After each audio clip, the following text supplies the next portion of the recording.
How to Stay Invisible, Chapter 3. These don't have chapter titles. I'm so used to that. I love to make a question out of the chapter title. Make me think about what I'm going to read about and what I might learn. He woke up freezing. The temperature had dropped in the night. He rubbed his head, shaking the dew from his hair. Rosie was nestled against his hip, and he rubbed the wet from her fur as well. He rested his forehead on her small body. "Stay here," he said. "I'll be back after school, and we'll figure this out." She licked his ear.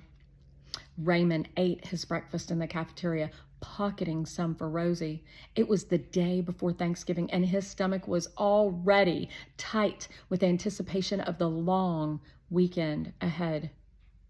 In homeroom, Raymond checked his cubby in Miss Marcus's classroom.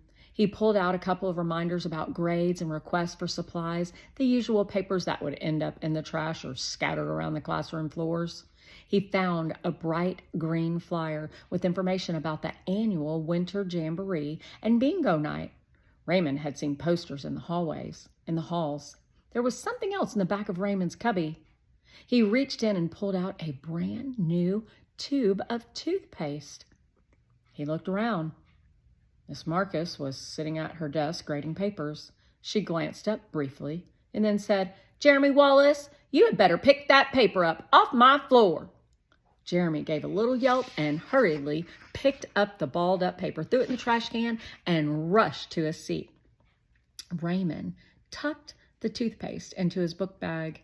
Miss Marcus signaled for Raymond to come to her desk. "How are you, Raymond? Are you settling in?" Miss Marcus asked, her tone softening.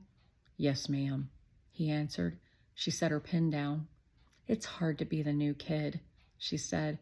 Teachers were always saying things like that to Raymond when he started a new school.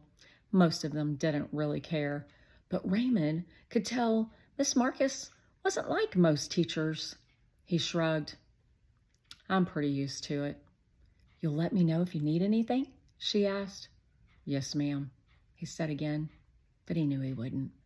He wouldn't make that mistake again. She nodded and smiled. "Good." She studied Raymond, and it looked like she wanted to say something else, but then she picked up her pen and went back to her work. Raymond thought of the toothpaste in his bag. "Thanks," he said, and quickly walked away. He was embarrassed, but grateful. At his last school in Maryland, his math teacher had taken a special interest in Raymond. She noticed how underdressed he was for the weather and had given him his winter coat, something he was very grateful to have. Maryland had been much colder than North Carolina. One day, Miss Heineman started asking Raymond if he wanted her to call social services for him. Over and over, she asked every day. Finally, Raymond gave in and said yes. He was just so hungry. The next week, a lady from social services came to Raymond's house, but she didn't even walk up to the front porch step. Instead, she stood awkwardly on the sidewalk, eyes darting from Raymond to her clipboard. Raymond was standing on the porch with his mother, who happened to be at home at the time and had come outside at the sound of the car pulling up. The social worker peered around Raymond to that open front door, but made no attempt to enter the house. "Are you okay?" She checked her clipboard again. "Raymond?" "Yes, ma'am," he answered. Then his mother placed her hand on his shoulder, and Raymond felt hopeful, like maybe this was the scare that she needed. The children's home had been only 2 years before, and Raymond thought maybe, just maybe, she would remember what it was like to lose him. Maybe she would remember how hard it was to get him back. It had been so long since she had touched him, and now she practically had her arms around him. "We're fine," his mother said in a voice that was too sweet. Then Raymond and the social worker locked eyes. Raymond could tell right away that she knew. She knew everything was not fine. But she looked down at her clipboard when she asked the next question. "Is there anything that you need, Raymond?" "No, ma'am," he said quietly. "All right then," she said, and made a mark on her paper. "Give me a call if you need anything. anything at all. She reached forward and handed Raymond a card. "Thanks, but we're fine," his mother had repeated, her voice already losing its fake pitch. She took the card from Raymond, and the social worker turned to leave. Raymond felt frozen, rooted there by his mother's hand, which was barely touching him now. He watched the social worker walk to her car, climb in, and buckle up. She never looked back. He watched her pull down the street. Then he felt his mother's hand leave his shoulder, and she went back into the house. Raymond stood on the porch for a long time before going inside. His mother was already packing. He wasn't sure what he had wanted to happen, but one thing he was sure about was that nobody, not even a social worker, could help him. Wishing he could run to the bathroom and brush his teeth properly, Raymond walked to the round table in his science class and sat down. On the table was a box of supplies for an experiment. Inside the box were a few packs of chewing gum, scissors, a candle, and a few size C batteries. "Using what you know about energy and what you learned so far about the flow of electrons, I want you to light the candle by the end of class without using a match or lighter," Mr. Rosen said. A kid threw a paper ball to the front of the room. Mr. Rosen caught it and threw it back like he was playing a game of basketball. Raymond looked at the other students sitting at his table. One of the boys had already unwrapped an entire pack of gum and was chewing all of it loudly, folding the gum wrappers into triangle footballs that he flicked to the boy next to him. A red-haired girl sitting next to Raymond peered over the box and said, "Maybe we were supposed to find something to put the batteries in?" "You can only use the items in the box," Mr. Rosen called to the class, answering. The redhead girl shrugged. Raymond thought about the batteries. He thought about the gum. How could gum start a fire? One of the gum wrapper footballs flicked him between the eyes and fell to the table. He flinched. Then he picked it up and unwrapped it, scratching the foil with his finger. Raymond pulled one of the batteries out of the box. He flattened the gum wrapper, then wrapped the battery in the foil, thinking about the flow of electrons. Then he touched the foil side of the wrapper to the other end of the battery. Nothing happened. He grabbed a pair of scissors from the box, carefully made the strip of rolled, foiled paper thinner, and tried again. He had almost given up when a small stream of smoke drifted up. "Whoa!" The boy from the other side of the table, the fat wad of gum was still stuffed in the inside of his cheek. Raymond smiled, triumphant. "Can you do that again?" the red-haired girl asked.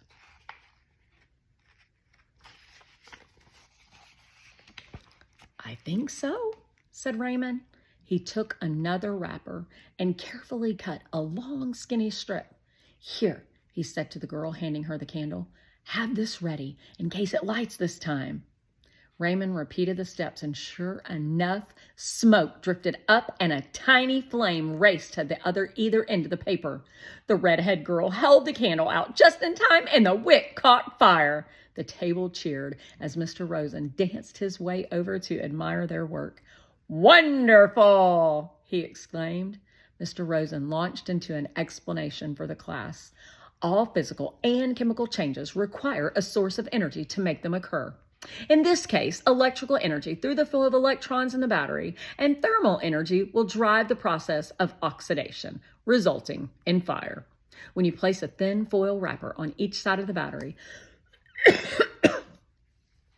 electrons begin to flow from the positive to negative end of the battery because it is conductive, meaning it allows for the flow of electrons and heat. Mr. Rosen stopped to act out the flow of electrons, waving his arms from side to side. The electrons collide with the atoms that make up the foil, and these collisions form thermal or heat energy. Heat will build quickly, and the movement of atoms will increase. As electrons collide and atoms move, they can form new bonds via thermal energy. But that isn't enough. He paused for emphasis. What else do you need to create a fire? Raymond knew the answer immediately, but stayed quiet. looking around the room at the glazed over eyes and the furrowed brows of his classmates. Oxygen? The red-haired girl's uncertain voice whispered. Mr. Rosen clapped happily. Oxygen! Yes, Lexi! For a fire to occur, you need oxygen. And oxygen is always looking to make bonds. Think carbon dioxide. When oxygen is combined with the thermal energy produced from the wrapper and battery, you get oxidation. And in this case, that means you get fire. Then Mr. Rosen threw his head back and laughed like an evil scientist, and some students joined in, throwing their heads back and cackling. With Raymond's example and Mr. Rosen's explanation, the students were lighting their candles in no time. Nice job, Raymond, the red-haired girl said. Raymond felt his cheeks grow warm. Apart from Harlan, Raymond hadn't thought anyone knew his name. Thanks, he said. You too. I'm Lexi, she smiled. You're new, right? Raymond nodded and began putting away the supplies. At the end of class, when he was sure nobody was looking, he grabbed one of the batteries and an unopened pack of gum and slipped them into his pocket. At lunch, he managed to save half of his ham sandwich and a banana before discarding his lunch trash. He looked into the bins at all the unopened bananas and half-eaten sandwiches. The school cafeteria had a policy that required every student to take one fruit and one vegetable at every meal, most of which were uneaten and were thrown away at the end of lunch. He thought of Rosie, hungry in the woods. The school custodian, Mr. Engel, was closing the trash bags. Raymond watched as he wheeled the large bins out of the cafeteria to the dumpsters outside. I wonder what that means. Is the author kind of leaving us on like a little cliffhanger? Just leaving us with the idea of what's going to happen. He's watching him push these trash bins that are full of partially and some even uneaten food to the trash. And he's hungry and his dog's hungry.